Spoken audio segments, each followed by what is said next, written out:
ऐसे नहीं, हमने 12 साल भ्रमण किया, 1.5 लाख किलोमीटर चल के आए हम। अच्छा। पूरा हिंदुस्तान पैदल किया। नक्सलवादी एरिया है बहुत जगह पे, वहाँ नक्सलवादी ने भी हमें जगह दी। तो ऐसा नहीं है, जंगलों में रहे हैं हम, तो वहाँ भी किसी भी प्राणी ने मुझे कुछ नहीं किया।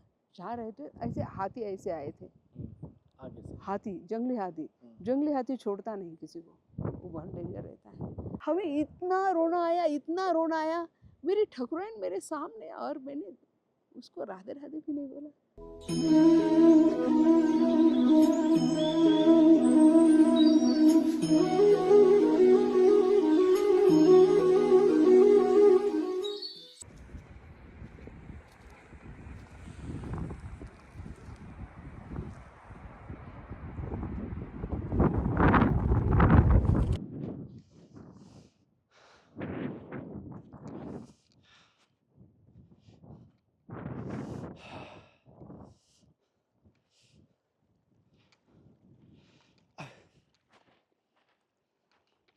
ठंड में भी प्यास लगती है, होठ पूरे सूख गए, एकदम कट रहे हैं, देखो ब्लड की तरह। आप भी पानी पी लीजिए साथियों। चिल्ड, एकदम चिल्ड है।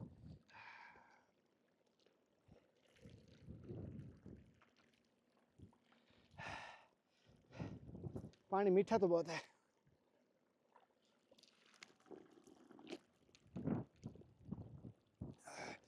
एक साथ मतलब पी भी नहीं पाते, थोड़ा थोड़ा पीना, बहुत ठंडा है ना, इसकी वजह से।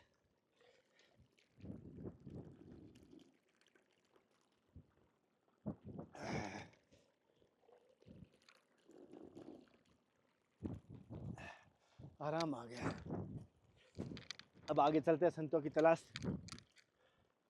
अब एक जंगल दिखाई दी, वहां पर चलते, मिल जाएंगे संत कहीं, क्योंकि पानी का झरना दिख जाए ना तो कहीं ना कहीं संतों के दर्शन हो जाएगा।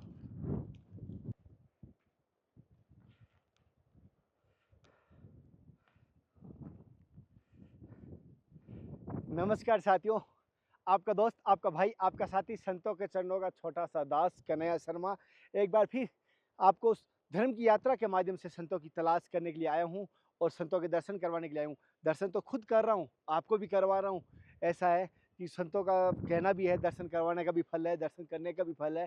तो आप मानसिक यात्रा में दर्शन कर रहे हो तो आपको वही फल मिल रहा है।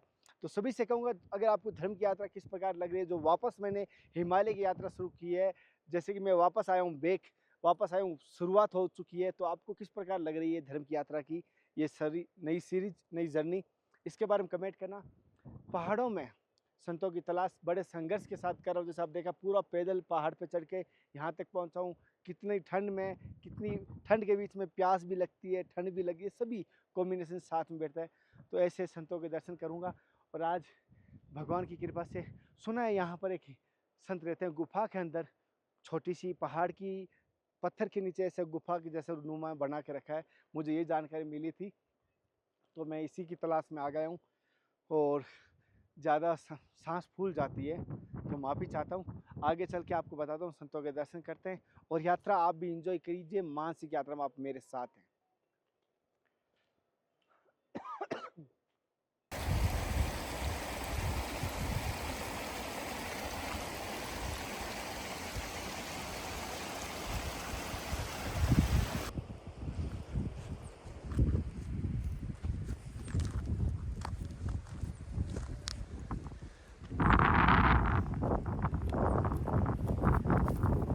साथियों, जैसे आप देख पा रहे हो, वहाँ पर एक संत दिखाई दे रहे हैं, 2 संत है या 3 संत है, जो वो आपको अभी झूम करके दिखाना। मेरे भाई देव, झूम करना, थोड़ा सा झूम करके देख पा रहे हो, वहाँ कोई ना कोई संत है, ऊपर पहाड़ पे जा रहे हैं, यानी ऊपर झरना है। जैसे आप देख पा रहे हो, ऊपर, बहुत ऊपर, वहाँ पर उनकी कुटिया है, वहाँ पर हमें चढ़ान कर रहे हैं। और कितना चल के आ गए अंदाजा नहीं है, अब आगे जा रहे हैं। तो भगवान से दुआ करता हूँ, गुरु के प्रणाम करके प्रार्थना करता हूँ कि वहाँ तक सफल रहे मेरी यात्रा। संत भगवान वहाँ जाके भजन साधना कर सकते हो, तो मैं वहाँ जाके दर्शन क्यों नहीं कर सकता। इसी जिद के पीछे मैं वहाँ चलता हूँ और आपको दर्शन करवाता हूँ। आप भी अपने इष्ट से कहना कि ये धर्म की यात्रा सफल रहे और कन्हैया की जो यात्रा है सफल हो, मुझे संतों के दर्शन होते रहे और आप मुझे होंगे तो आपको भी धर्म की यात्रा के माध्यम से आपको भी दर्शन हो जाएंगे।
मैंने देखा तो सही बैठ बैठ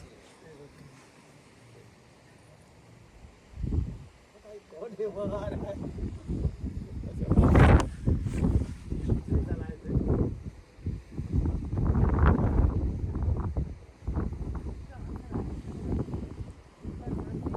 हाँ हाँ आराम से मैंने देखा ऊपर जान रहे अरे कटैया पहले मिलने चाहिए थे।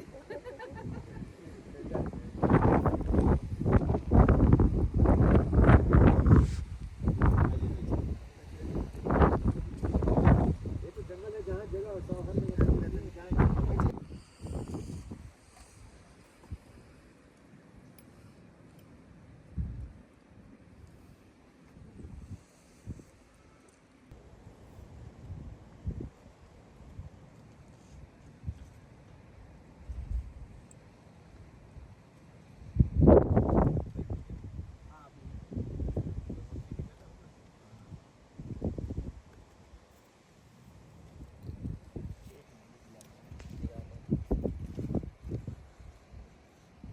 सिंगल करके उड़ जाए।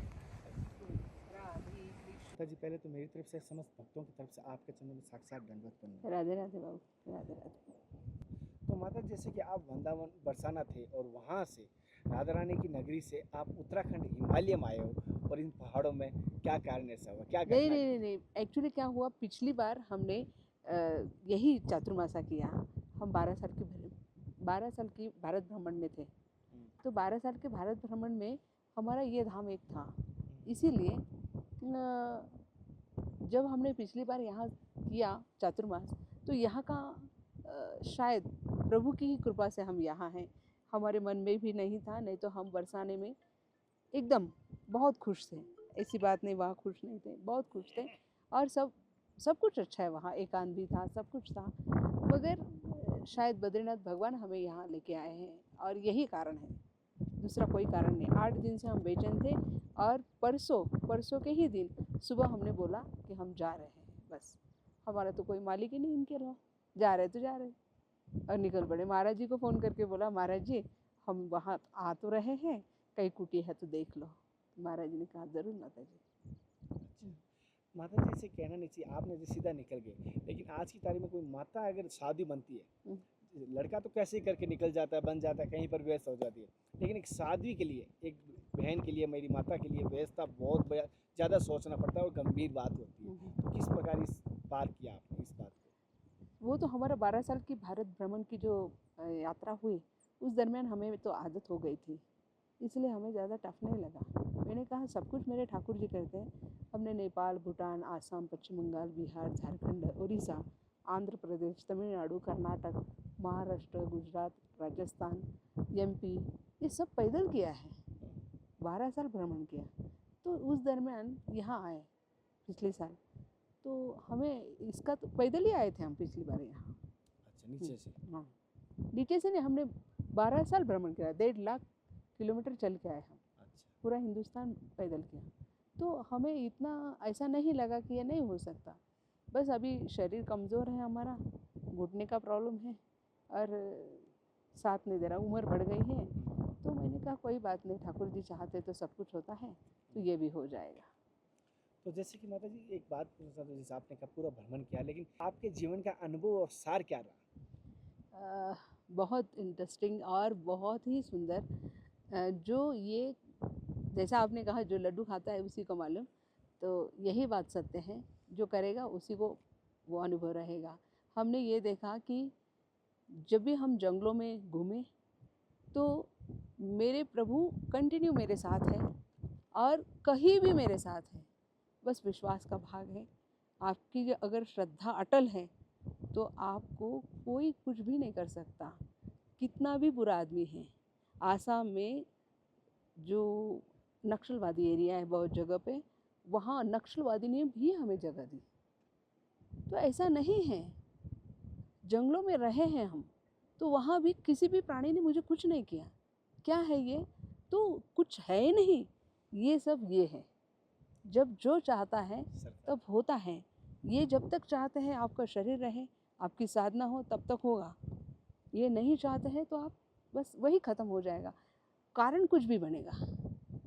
हमारा इसके ऊपर पूरा विश्वास है। जैसे माता जी आपने पैदल कितनी जंगल कितनी नदियाँ पार की होगी, कोई ऐसे जंगली जानवर का भी सामना हुआ जैसे हाँ। कि आपको भयभीत कर दे एक बार? नहीं, भयभीत नहीं। हम काजीरंगा जो जंगल है ना वो 18 किलोमीटर है। वो ऐसा बंधे हुए जानवर नहीं, ऐसे खुले हुए हैं वो। और पश्चिम बंगाल में भी बहुत जंगल है और नेपाल में भी बहुत जंगल है। तो एक बार हम जब जा रहे थे ऐसे हाथी ऐसे आए थे। आगे से हाथी, जंगली हाथी। जंगली हाथी छोड़ता नहीं किसी को, वो बहुत डेंजर रहता है। तो हमने सामने होने से अभी हम क्या कर सकते हैं, हम तो भाग भी नहीं सकते, वो तो ज़ोर से भागते हैं। तो कुछ नहीं, हमने ज़ोर ज़ोर से ठाकुर जी का ही नाम लिया है। मेरे साथ कोई भी नहीं था तब, और अभी भी मुझे नहीं लगता मेरे ठाकुर जी के सिवा कोई हो मेरे साथ, क्योंकि यही परिपूर्ण है जीवन के लिए।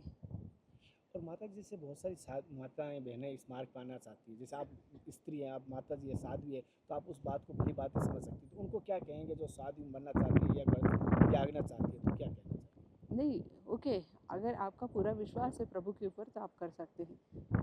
सिर्फ विश्वास की तो बात है, हर जगह विश्वास की बात है। फिर आप गृहस्थी में लीजिए, आपका आपकी पत्नी के ऊपर विश्वास नहीं, आपकी पत्नी का आपके ऊपर विश्वास नहीं, तो वो घर नहीं। तो वैसे ये हमारा ये संसार है, हमारे स्वामी ये है, इनके ऊपर हमारा विश्वास होना ही चाहिए। अगर नहीं तो हमारा जीवन ही है? नरक बन जाएगा। तो यही है सब कुछ। अच्छा, तो आप ठाकुर जी को कैसे प्रसन्न करते हैं? कभी अगर आपकी ऐसी इच्छा होती है कि आज इनको प्रसन्न करते, तो कैसे प्रसन्न करते हैं, किस भाव के साथ? हम नहीं करते प्रसन्न, वो तो अपने आप। जैसे अभी यहाँ आने का हमें, तो आप अगर देखेंगे ना उनकी फ़ोटो, तो ऐसा एकदम मेरी बात ही नहीं मानती। 8 दिन से चल रहा था कि अब यहाँ से चलो, अब यहाँ से चलो, अब यहाँ से चलो। तो राधे राधे बहुत बड़ा ट्रस्ट है। तो इस परिक्रमा के दरमियान हम उनसे परिचित हुए सभी से। तो उन्होंने कहा माता जी अब मत जाइए, उधर बरसाना में कंस्ट्रक्शन का काम चालू है आश्रम का, तो मत जाइए बोले।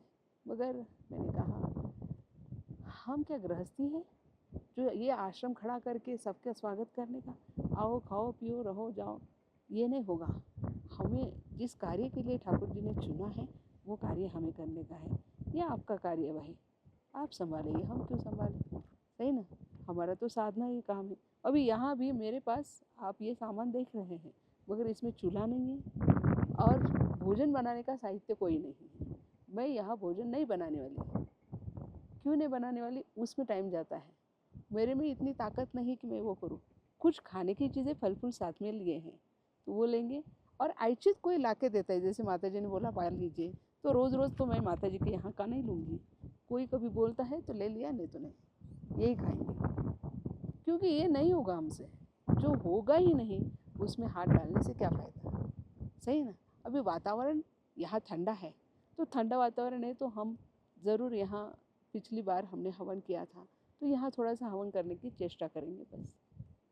अच्छा, माता जी जैसे कि एक बात पूछना चाहते, आप कहना नहीं चाहिए, जैसे ठाकुर जी का आप कर रहे हैं पूजा, तो किस भाव के साथ करते हैं? ईश्वर के रूप में करते हैं, मित्र के रूप में करते हैं, गुरु के रूप में करते हैं? एक भाव जुड़ता है हमारे ठाकुर जी के मेरे साथ। स्वामी हैं ये, अच्छा, मैं इनको मेरा प्रियतम मानती हूँ और मेरा सब कुछ यही है। कभी ऐसी कोई लीला की आपके साथ ऐसी? बहुत सारी, कोई एक ऐसी अगणित सत्य अगणित लीला है। एक लीला बताइए, जैसे कि हमें भी मानसिक यात्रा में। अगणित लीला है। कौन सी लीला बताने की, यही एक प्रश्न है, क्योंकि जिसका जीवन ही ये है। देखिए ना, अभी इधर आने का ना, तो मुझे 8 दिन से, जब हम पहले बरसाने में रहते, वृंदावन में रहते थे, तो वृंदावन से प्रभु ने निकाला, हम मंदिर गए थे, तो वहाँ से बोले कि आप यहाँ से चले जाइए भारत भ्रमण के पहले। तो हम निकल पड़े, तब मेरे पास कुछ भी नहीं था, एक वस्त्र जो पहन के गए थे वही, और वैसे निकल पड़े। तो सब कुछ संभाला। और एक इम्पॉर्टेंट बात बताते हैं, अभी आप ठाकुर जी की बात बता रहे तो क्या हुआ, नेपाल में पोखरा करके है, विंध्यवासिनी का मंदिर है वहाँ, और गोपाल सेवा आश्रम है। तो वहाँ हम गए, ऐसे ही चलते चलते थके तो कहीं भी जाते थे और राधे राधे करके वहाँ रुकते थे, उस महात्मा से बातें करते थे, कोई भी जगह दे देता है।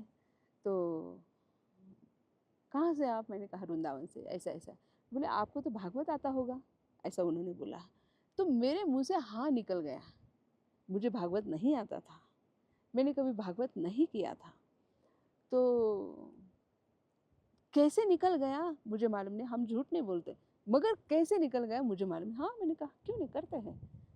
ओहो, इतना बड़ा झूठ बोला और मैं भूल भी गई। मेन बात है, मुझे बाद में लगा भी नहीं कि मैंने झूठ बोला है, ये नहीं बोलना चाहिए था। बहुत लोग आए गए, वृंदावन से आए हैं, जिनको वृंदावन का अट्रैक्शन है, तो कोई वृंदावन का आए बोलने से नमस्कार करने के लिए आते हैं लोग, प्रणाम करने के लिए आए गए। दूसरे दिन हमने देखा पूरा मंडप वगैरह डाला हुआ था, सब कुछ किया हुआ था। तो मुझे क्या मालूम किस लिए किया। जो महाराज जी ने बोला था, एक लेडीज़ आपकी सेवा में रहेगी माता जी, जो भी चाहिए उनको बोलिए। मैंने कहा मुझे तो कोई सेवा की ज़रूरत ही नहीं है। नहीं बोले रहेगी, ठीक है रहेगी। तो मैंने सुबह निकलने का तो बोला कि महाराज जी अब आज्ञा दीजिए। बोले यहाँ भागवत कौन कर। भागवत, मेरे नीचे की ज़मीन फिसल गई। अभी इतने सारे लोग आएंगे, इन्होंने किसी किसी को बोला होगा, क्या किया होगा मालूम नहीं है। कम से कम गांव के तो लोग आएंगे, इन्होंने तो रात में ही सब प्लानिंग कर दी। आश्रम में सब कुछ व्यवस्था थी, बस मंडप डाल दिया, व्यासपीठ हो गया, खड़ा हो गया।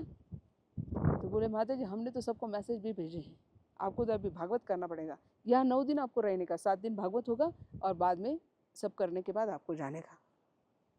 क्या बताए आपको मेरी हालत क्या हो गई होगी। मैंने कहा भागवत। अभी मैंने कहा है मेरे कान्हा, मैंने इतनी बड़ी गलती मेरी ज़िंदगी में नहीं की कभी जो ये की है। अभी मैं व्यासपीठ पे जाकर कान पकड़कर सबसे माफ़ी मांगूंगी और सच जो है वो बोल दूंगी, मगर इसके लिए बहुत ताकत चाहिए, क्योंकि झूठ जो रहता है ना वो बड़ा कठिन रहता है। तो मैंने पूरा वहाँ सब रखा हुआ था, मैं वहाँ गई और हमने आंखें बंद की और ठाकुर जी का नाम का जयकारा किया।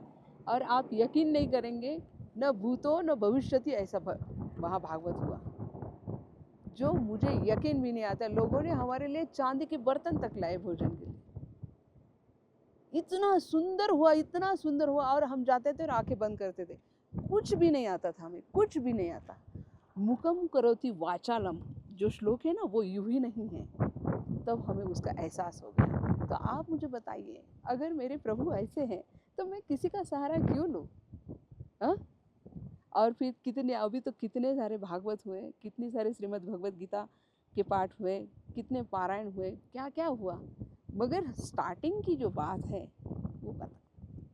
महाराज कभी इनके दर्शन हुए आपको, ऐसा अनुभूति हुई तो कभी? आपको क्या लगता है कि ऐसा आदमी यूं ही किसी से प्यार करता है क्या? किस रूप में दर्शन हुए थे कभी? ये तो क्लोज ही रहने दीजिए थोड़ा सा। नहीं, इसलिए पूछ रहा था जैसे कि हमारे धर्मी लोगों आशा और बढ़ेगा, हाँ, और भजन करने से हमें भी ऐसा अनुभूति होगी। तो कहते हैं बहुत सारी माता 4 दिन 5 दिन महीना भर पूजा करने के बाद उनको लगता है कि हमारे साथ कोई लीला नहीं हुई, तो लीला उनको किस प्रकार होगी, तो ऐसा पता तो चले। एक्चुअली मालूम है कि जब हम जंगल में थे तो वो तो किसी भी रूप में आके आपको समझना पड़ेगा। तो स्टार्टिंग में मुझे आदेश था कि आपको भिक्षा मांगने की है। तो मैंने मेरी ज़िंदगी में कभी भिक्षा नहीं मांगी थी किसी से, ऐसा हाँ किया ही नहीं था। वेल क्वालिफाइड और ऊंचे जॉब पर थे, तो ये मेरे लाइफ में नहीं, देने की प्रवृत्ति, लेने की प्रवृत्ति नहीं थी। तो अभी देखिए, भिक्षा मांगने की, मुझे कहाँ रहने का, कहाँ खाने का ये तो मालूम ही नहीं था। निकले हम, कहीं भी जाते थे और 5 घर जाने का, उसमें से एक घर में आपको जहाँ मिलेगी बस जो मिलेगा वो खाने का, भोग लगाने का, बस इतना ही, दिन में एक बार। तो हम जाते थे, राधे राधे बोलते थे, कोई देख कर बोलता था रुकिए साध्वी हैं आप, आपको हम भोजन बना के खिलाते, तो रुक जाते थे। नहीं तो फिर चलो 5 घर में कोई रोटी देता था, कोई आचार रोटी देता था, कोई रोटी सब्जी देता था, वही पाकर। मगर एक इम्पॉर्टेंट बात, मुझे भिक्षा मांगते समय किसी ने भी लहसुन प्याज नहीं दिया, किसी ने भी नहीं दिया। मतलब ये बहुत बड़ा रिकॉर्ड हुआ। मैं किसी के घर में जाती थी, कभी मैंने जाति पाति तो देखी ही नहीं, जाति देखकर तो ये काम होता ही नहीं है। साधु कभी जाति देखता ही नहीं है, साधु की जाति नहीं होती है। तो देखिए अभी उस दिन मैं एक घर गई, बहुत थके हुए थे हम, 30 40 50 किलोमीटर चलते थे, दिन भर चलना। तो शाम को रुकने के समय बहुत प्रॉब्लम आता था। एक तो मुझे आदेश था कि जहाँ सिर्फ जेंट्स रहते हैं वहाँ आपको रहने का नहीं है, लेडीज़ चाहिए, वो बूढ़ी होने से भी चलेगा मगर वहाँ लेडीज़ चाहिए। तो मुझे गृहस्थी देखना पड़ता था कि वहाँ कोई है क्या। मंदिरों में रहने के लिए इनकार किया था, मंदिरों में नहीं रहने का, मंदिरों में बहुत कुछ गलत भी होता है, तो आपको मंदिर में नहीं रहने का। तो मुझे गृहस्थ में रहना पड़ता था। तो मैं पहले स्टार्टिंग में बाहर रहते थे, घर के अंदर नहीं जाते थे। हम बोलते थे आपका जो बरंडा है ना, उधर हमें रहने की व्यवस्था कीजिए, हम वहाँ रहेंगे। और जहाँ रहते थे वहाँ भिक्षा नहीं मांगते थे, और जहाँ भिक्षा मांगते थे वहाँ रहते नहीं थे। ऐसा चल रहा था। फिर देखिए अभी ये भिक्षा मांगते मांगते एक बार हम एक जगह गए। उसने क्या किया, वो उधर के ऐसी पद्धति कि चावल ऐसा देते हैं, आप नेपाल में जाएंगे, आसाम में जाएंगे, पश्चिम बंगाल में जाएंगे तो ऐसा चावल सजा के देते हैं, उसके ऊपर सब्जियाँ ऐसे ऐसे रख के देते हैं। फिर इधर आपका मिठाई कुछ वगैरह, दाल वगैरह ऐसा सब देते हैं, ऐसा करते हैं। तो वो पापड़ के नीचे मिर्च रखी हुई थी, 2 मिर्च थी। तो मैंने देखा नहीं, जैसा आया, नहीं तो हम पहले बोलते मिर्च उठा लीजिए, जैसा आया वैसा मैंने भोग लगा दिया। अभी भोग लगी हुई मिर्ची तो मुझे खानी पड़ेगी, तो मैंने पा ली। हम बहुत कम खाते थे, अभी तो मिर्च खाते हैं हम, मगर पहले नहीं खाते थे। अभी तो बहुत आदत हो गई इन सब चीज़ों की। तो उन्होंने क्या किया, खाने के बाद बोला कि माता जी अभी ये 15 किलोमीटर का जंगल आपको क्रॉस करने का है, अगर आप यहाँ कहीं भी मतलब रुकी तो जंगली जानवर है पूरा, आप नॉन स्टॉप जाइए, गाड़ी अभी नहीं रुकती यहाँ, आप नॉन स्टॉप जाइए। तो ठीक है, अभी देखिए क्या हुआ। मिर्च ने अपना काम कर दिया, मेरे पेट में गड़बड़ शुरू हुई। एक बैग थी मेरे पास, वो वैसी एक बैग थी। चलते समय मुझे 2 किलोमीटर पे प्रॉब्लम शुरू हुआ। जंगल में हम कम से कम 10-15 बार गए होंगे, बहुत प्रॉब्लम। फिर तो मेरी शक्ति ही एकदम चली गई, और एक पेड़ के नीचे जहाँ ऐसी नदी बह रही थी वहाँ गए हम, स्नान किया, और फिर एकदम कुछ भी ताकत नहीं, उतने में एक लड़की आई। अभी देखिए क्या बोलती वो मुझे, माता जी आप आंखें खोलिए और ये दवा लीजिए। और उसने कुछ पत्ते दिए मुझे, अभी किसी को मालूम नहीं है मुझे प्रॉब्लम है। उसने ये दवा दी, मैंने कहा मेरे में ताकत नहीं, मुझे नहीं चाहिए कुछ। बोले ले लीजिए, आपको आराम मिलेगा। एक छोटी सी लड़की आई, उसने मुझे ये दिया। मैंने आंखें खोलकर भी देखा उसको, और फिर ताकत ही नहीं थी। वो लिया, मैंने न उसको राधे राधे बोला, नहीं तो मैं हर किसी को राधे राधे बोलती, हाथ जोड़ती हूँ। न जाने कौन किसके रूप में है, ये मालूम नहीं है। तो चली गई, मैं आधे घंटे में ओके हो गई। आजू बाजू में कहीं कोई भी नहीं था। हमें इतना रोना आया, मेरी ठकुराइन मेरे सामने, और मैंने उसको राधे राधे भी नहीं बोला। बताइए, बाल स्वरूप है राधा रानी का। तो ऐसे मेरे ठाकुर ठकुराइन आते हैं। और तो माता जी इस मार्ग पे आप बच्चापन से आए थे या कोई? नहीं, बचपन से नहीं आए हम। हमारा ऊंचा कुल, मतलब हम ब्राह्मण कुल में ठाकुर जी ने हमें भेजा, उसमें यजुर्वेद कुल में हमारे कर्मठ 52 गांव की। हमारे जो नाना जी थे, दादाजी नाना जी दोनों ऐसे ही थे, तो कर्मठ ब्राह्मण थे। दादाजी को भगवत प्राप्ति और नाना जी को भी भगवत प्राप्ति थी, शायद उन्हीं का अंश कुछ हमारे अंदर। ठाकुर जी उसी जगह भेजते जहाँ आपकी साधना आगे बढ़ सकती है, तो इसलिए ठाकुर जी ने वहाँ भेजा। फिर मगर हमारा एजुकेशन कंप्लीट हुआ, हमारा जॉब था, वो सब कुछ छोड़कर ठाकुर जी ने हमें वृंदावन लेके आए। और वृंदावन भी कैसे लाए, हम बैंक में गए थे, और बैंक में जाने के बाद घर गए ही नहीं। तीसरे दिन हमें पता चला हम वृंदावन में हैं, हमें वो भी पता नहीं। ये सब तीसरे दिन हमने घर में फ़ोन करके बोला हम वृंदावन आए हैं, अभी हम कभी भी घर नहीं आएंगे, और अब तक मैं नहीं गई। बाद में संन्यास लिया, अब तो वो उनसे कोई रिश्ता ही नहीं है, कभी फ़ोन भी नहीं होता, सबको मालूम है। मेरे पास फ़ोन भी नहीं, अभी इसने ये फ़ोन लाया है ठाकुर जी के लिए। किस लिए आए थे आप वृंदावन? वृंदावन पहले कैसे आए, सबसे पहले कैसे आए थे? वो तो मुझे मालूम ही नहीं, वो ही लेके आए। मैं गई थी, मतलब घर से निकले हम, बैंक में कुछ काम था। कौन कौन थे, अकेले थे साथ में? हाँ, कोई नहीं था दूसरा, बैंक में यूं ही जाता है ना आदमी, तो गए थे और वापस गए ही नहीं। वहाँ से गाड़ी में कैसे बैठे, कैसे आए। हाँ, गाड़ी में एक आदमी, 2 लोग मिले थे मुझे, तो उन्होंने कहा था आप कहाँ जा रही हैं, तो हम बहुत बोल्ड थे, मैंने कहा, आपको क्या करने का, हम कहीं भी जाए, क्यों पूछने का ये सब किसी को। तो नहीं, बोले माता जी आप, उन्होंने पहले मुझे माता जी बोला, हालांकि हमें ये ड्रेस वगैरह नहीं था, हम नॉर्मल रहते थे। उसमें क्या उम्र थी आपकी, शरीर की? तब मेरी उम्र 22-25 रहेगी, इसके दरमियान रहेगी। मैंने कहा उससे क्या होता है, तो देखिए उन्होंने बोला मुझे माता जी आप वृंदावन जाइए ना, तो क्या है वृंदावन में, और हम सचमुच वृंदावन आए, तो वृंदावन में कहाँ रहने का ये मालूम नहीं था। राधे राधे। राधे। साथियों, जैसे कि माता जी से मैंने सत्संग लेने की कोशिश की, माता जी ने अपने जीवन का अनुभव बताया, और जैसे माता जी कृष्ण उपासक है, जैसे मैंने आपको पहले भी बता दिया, और ये वृंदावन से यहाँ उत्तराखंड आए हैं और साधना के लिए आए हैं, और पिछली बार आए थे और इस बार परमानेंट यहाँ आए। देखते हैं कि हाँ, खाद चौक में रुके थे, महाराज जी ने वहाँ हमें जगह दी थी, बाल योगेश्वर महाराज जी की। अगर यहाँ पर सेवा होती है ना, खाक चौक, हाँ, अगर यहाँ सेवा देखनी है खाक चौक में देखनी चाहिए। मैंने पिछली बार देखा, इस बार उनसे प्रेरणा बहुत ली, बहुत अच्छी लगी। तो आज की सत्संग आपको कैसी लगी मुझे कमेंट करके ज़रूर बताना। अगर कोई भी यहाँ पर आना चाहे तो पहले यहाँ ध्यान रखना, जो रजिस्ट्रेशन हो रहा है उसके अनुसार ही आए, अन्यथा मैं कहूँगा व्यवस्था बिगाड़ने के लिए नहीं आए। तो अगली सत्संग के बाद फिर मिलते हैं, तब तक जय हिंद, वंदे मातरम, जय बद्री विशाल की, जय श्री कृष्णा, जय श्री राम, हे नाथ हे मेरा नाथ, मैं आपको बोलूँ नहीं, जय गुरुदेव, जय माता साध्वी की।